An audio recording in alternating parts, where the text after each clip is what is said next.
He cracked the crystal too. You're joking.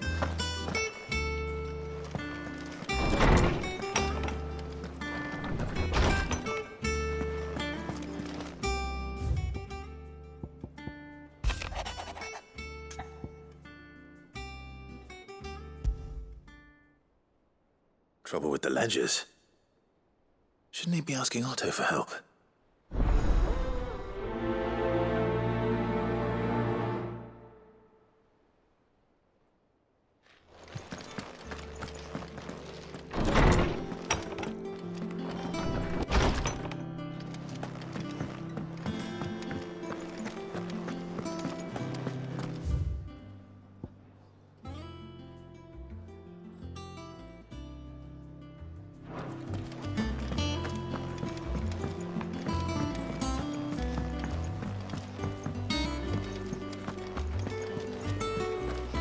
Is that the thing Tomes helped with? Mid told me she was building a ship.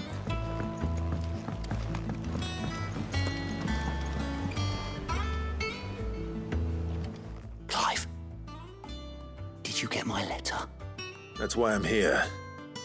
Shh. Otto might be listening. Is this better? A little. Listen. I've some bad news. It turns out the hideaway may be slightly behind in its payment to certain lenders, and it's maybe my fault. But I swear to the goddess, I thought I had the numbers square. Sadly, that square turned out to be more of a circle. 0, you might say. I can straighten it out, I swear, but it's going to take some time, and I'm going to need help keeping it from Otto. Bit late for that, I'd say. There you are! What a surprise! So let me get this straight. You forget to pay our lenders what they're due, and instead of coming straight to me, you get Clive to come to you. In the hope he'll dig you out of the hole you've dug for yourself. Clive, the man in charge of the place you've been cheerfully trying to bankrupt. And you thought this was a cunning plan. Why? Well, who needs paying? Oh, just Martha. And the dame. And, well, Lady Karen. But only 500 talents. We owe 3 of our most trusted friends 5 million gil. Each. 5 million each. They lent us the bulk of the money we used to rebuild the hideaway, you see, and, well, I must have made some sort of oversight. Those ledgers were my responsibility, and it was my decision to entrust them to you. This is my fault. Do we have that much to hand? I can always ask my uncle. No, we don't. And no, you won't. We've lightened Lord Rosfield's purse enough. After the king's ransom we had off him, he deserves better than to see our begging bowl. Besides, we'll need to learn to stand on our own if we're gonna make this work. All right. But that doesn't mean you have to shoulder the burden yourself. Is there anything I can do to help? There might be. How'd you fancy taking these to Martha and the dame? Rocks. Rocks, he says. Worth 1,000 talents apiece, these are. A little something Sid and I set aside for when times got lean. And I reckon 15 million in overdue debt probably qualifies. I just hope our associates' eyes are a bit more discerning than yours. I'm sure there will be. Should be me making the rounds, really.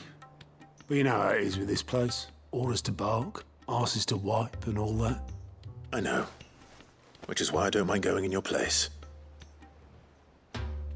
Go. Do you know why I only gave Master Clive here 2 star rubies? Because you'd rather Lady Karen killed me. Because I'd rather Lady Karen killed you. Yes. Well, I suppose this is goodbye then. Don't worry. I'm sure Karen will understand. Really? Do you think so? No, I don't.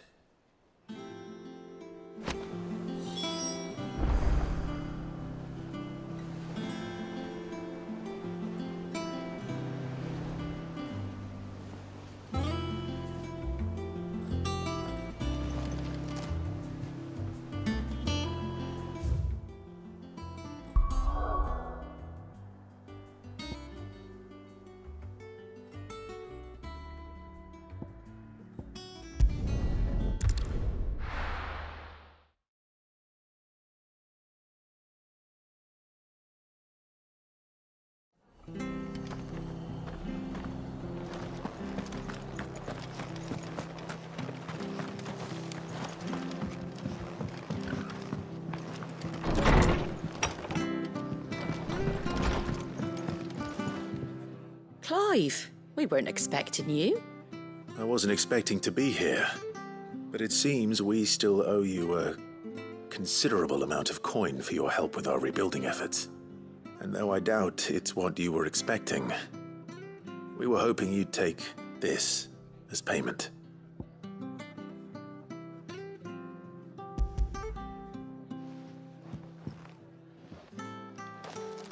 A star ruby? I can't accept this. It's worth at least twice what you owe me. More if you can find yourself the right buyer. Think of the difference as interest. Interest?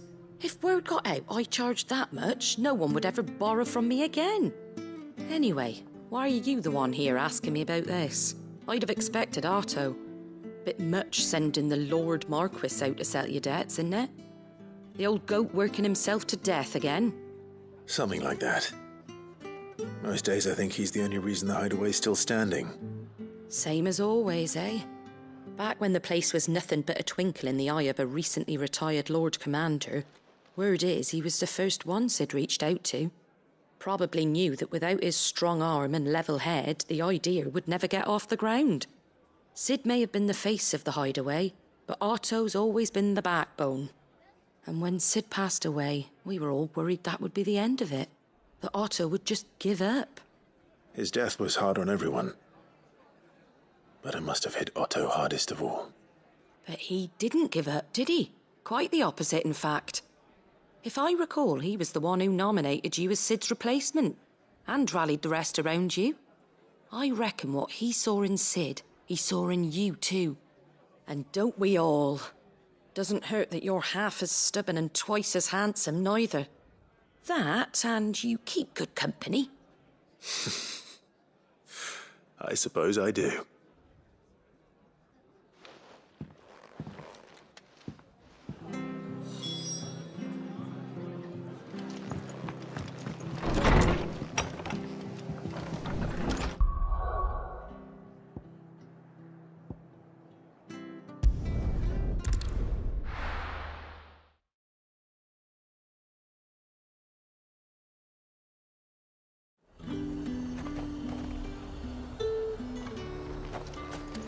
There's talk.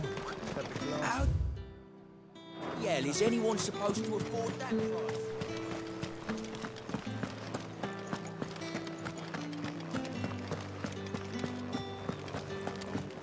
Did you hear? The gate's to heaven. I want to see. It's all right. What am I going to do without Sweetwater and Oil of Talc? Milady, I come bearing gifts. Gifts? Whatever is the occasion.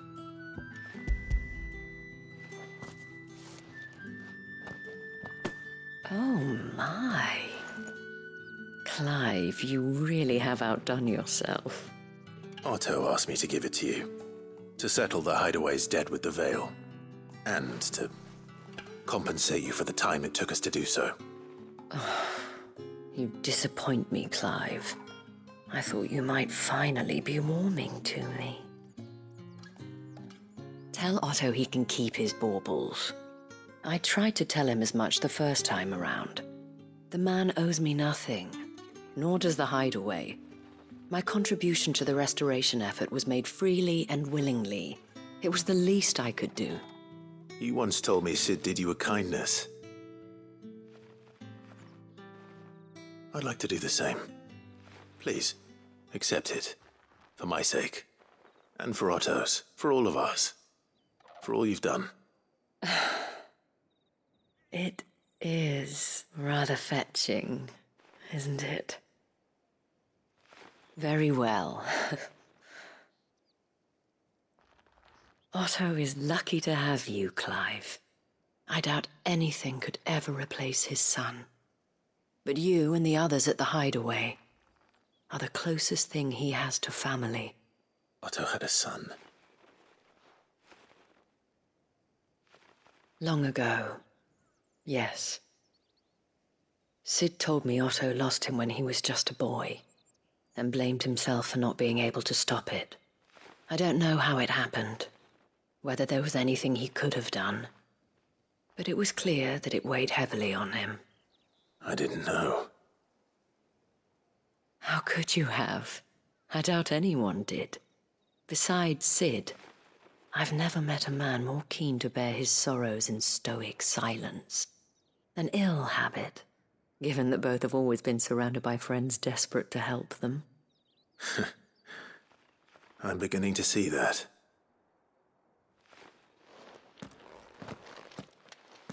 Go will want to know the stones were delivered. If he's still with us.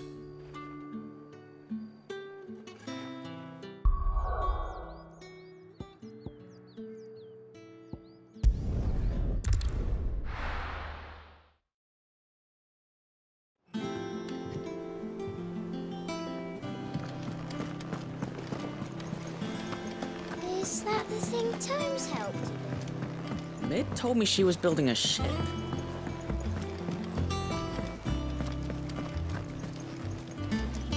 Goat. Still alive, I see. So Lady Karen accepted the ruby. Ah, about that. I tried my best, but she was just too stubborn to take it.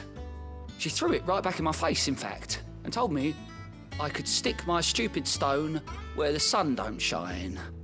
Karen refused payment. I hope it wasn't something I said. I'm sure you were as tactful as ever. Let me see what I can do. Oh, wonderful. I hope you have better luck than I did.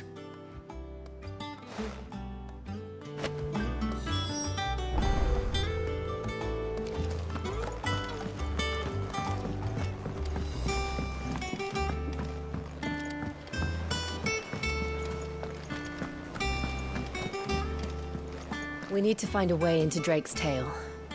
And we will. Together, this time.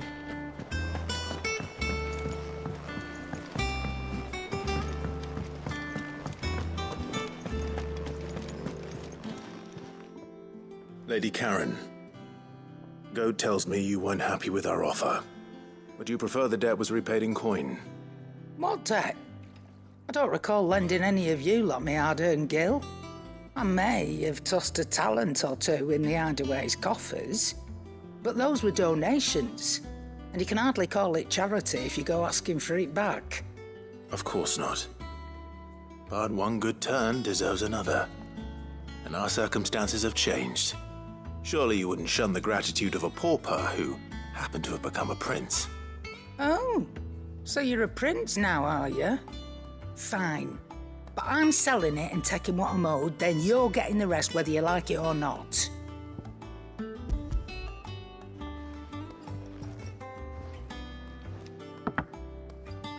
Where'd you even get this? A decent trader might nab 1,000 talents for a star ruby.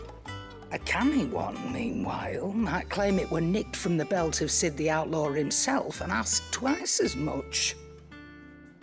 Might be I already have a buyer in mind. Might be you even know her.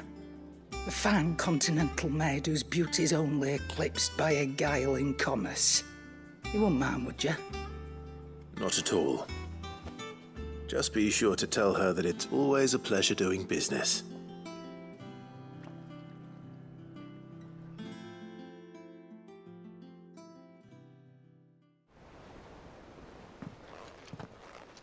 I hear you ended up delivering all 3 stones. Thanks to this lump. I sometimes wonder what I pay you for. Speaking of which, I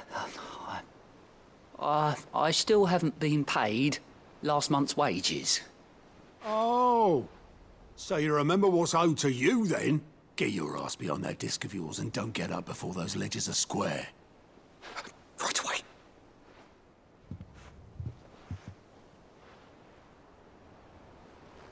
I've seen that before. Yeah. Plenty of times. It was the only goblet Sid ever used. Either out of habit, or because the filthy sod couldn't be bothered to find a clean one. I knew so little about him. Like most people. Martha and the Dame both seem to have fond memories of him. I bet they do. How long did you know Sid before he...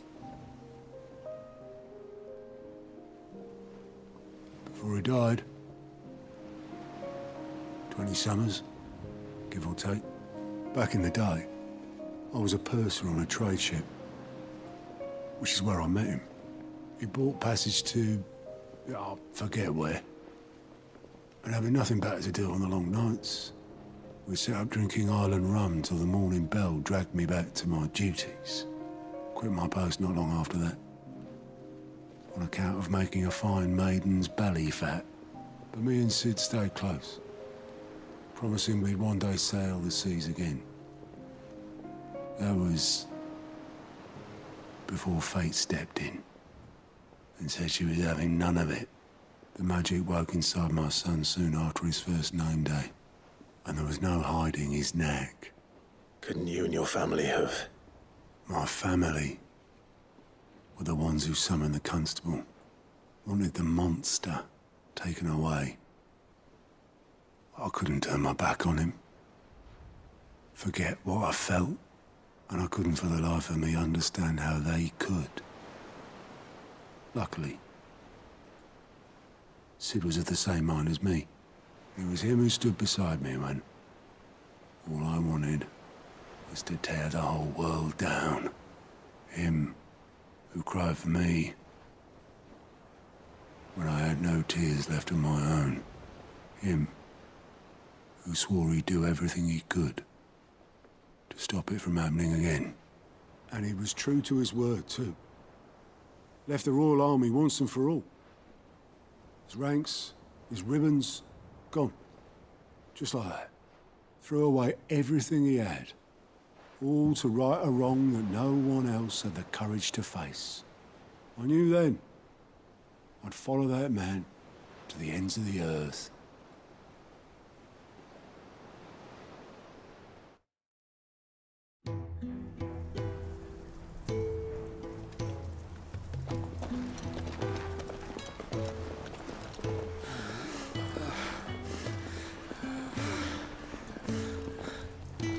He was always too clever for his own good, was Sid.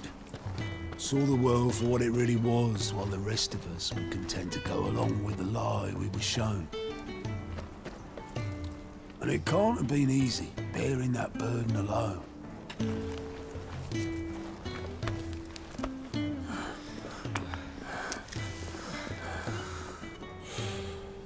But he didn't let it stop him. He never lost faith in what he believed was right. And that gave us faith in him. Faith he'd steer us true. So I swore to myself that I'd always be right behind him, ready to catch the stubborn sod if ever he should fall.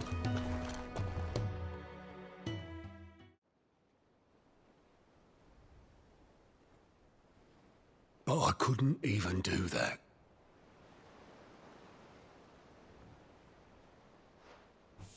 Ignore me. Just the ramblings of a tired old man. Leave that lot. I'll tidy it up in a bit.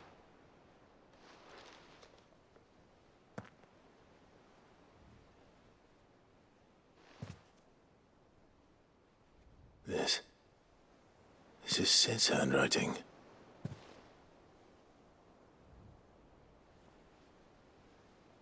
Dear Otto.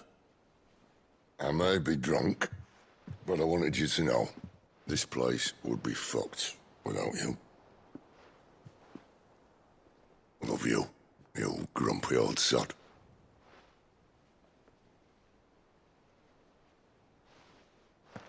This note. What about it? Sid was right. Without you, we'd all be lost.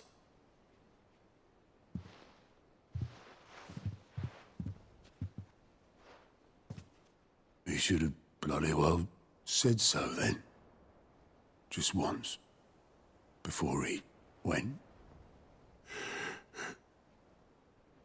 But then, why would he? Him, or anyone? I'd only have told him to piss off.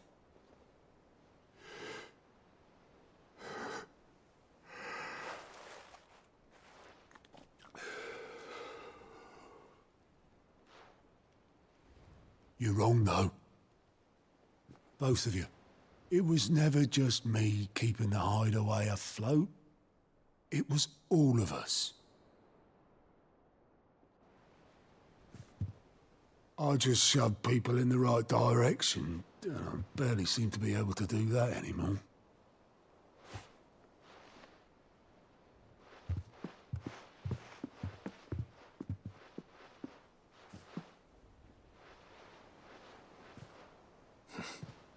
Would you rather goat were at the helm? Well, maybe I've got a few more years left in me.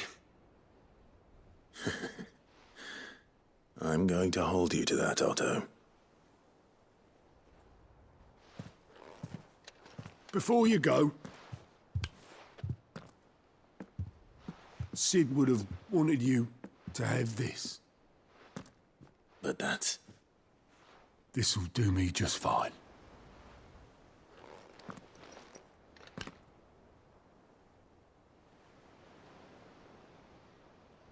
Thanks for the ray of sunshine. I'll see if I can't pay you back.